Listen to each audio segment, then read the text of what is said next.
नमस्कार, आप देख रहे हैं DDN RST। लालू यादव के बयान पर पलटवार करते हुए केंद्रीय मंत्री चिराग पासवान ने कहा, 5 साल में उनके कार्यकर्ता तैयारी नहीं कर पाए थे।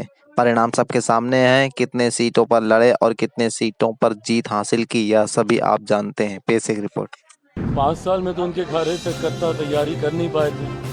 परिणाम सबके सामने हैं। ये अपने कार्यकर्ताओं को उलझाने के लिए, उनको रिझाने के लिए, उनको फंसा के रखने के लिए भैया 5 साल तक क्या करेंगे? यही बातें बोलना ना पड़ेगा।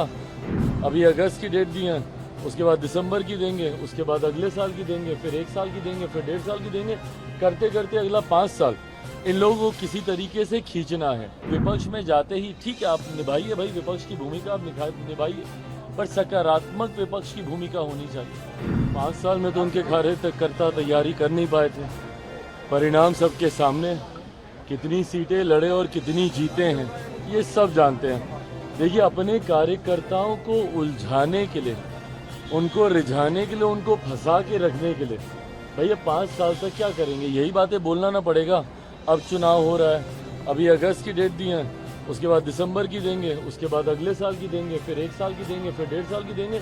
करते करते अगला 5 साल इन लोगों को किसी तरीके से खींचना है।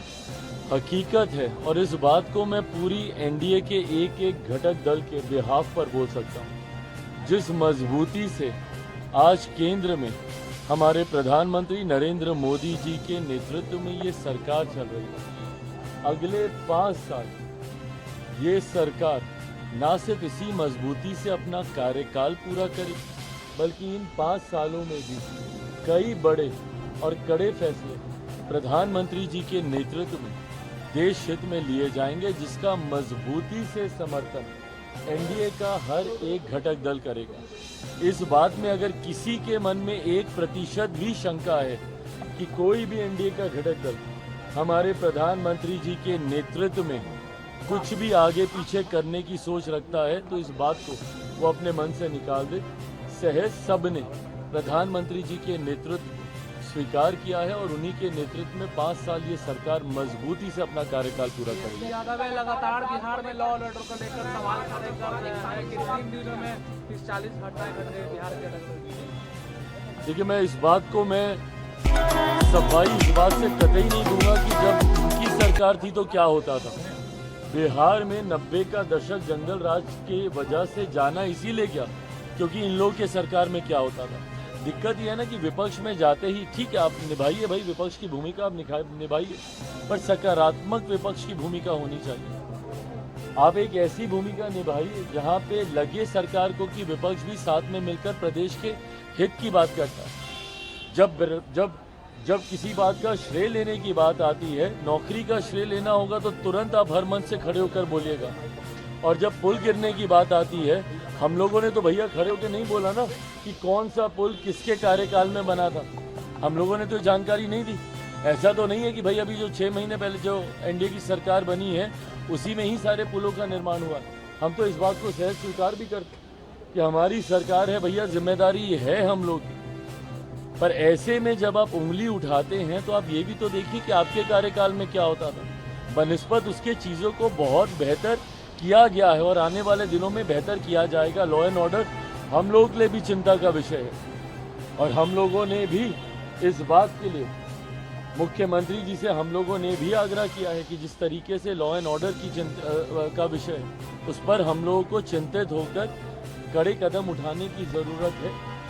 पुल गिरे उसको भी लेकर हम सब चिंतित हैं कि गुणवत्ता के साथ कभी किसी तरीके का कोई समझौता बर्दाश्त नहीं किया जाएगा। पर विपक्ष की भी जिम्मेदारी बनती है कि ऐसे में सकारात्मक भूमिका निभाए।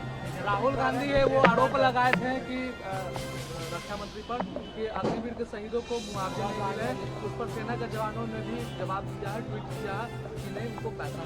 भाई, ये गलत तथ्यात्मक जानकारी सदन के पटल पर आप रखिएगा और आज की तारीख में आप सिर्फ एक सांसद की भूमिका में नहीं है ना कि आप कुछ भी आए बोले और चले गए।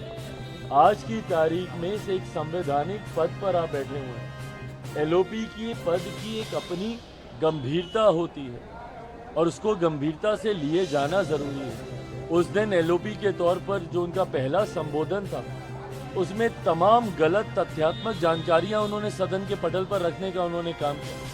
जिस तरीके से व्यक्तिगत टिप्पणी एक एलओपी होने के नाते उन्होंने प्रधानमंत्री जी पर की, उन्होंने चेयर पर की, और जिस तरीके से अलग अलग धर्म में आस्था रखने वाले लोगों की आस्था के साथ उन्होंने खिलवाड़ करने का काम किया, कभी महादेव की तस्वीर को लहराना, कभी अलग अलग धर्म की तस्वीर को लहराना, और उसके बाद जितने धर्म गुरु हैं उन्होंने सामने आकर उससे अपनी असहमति दर्ज की।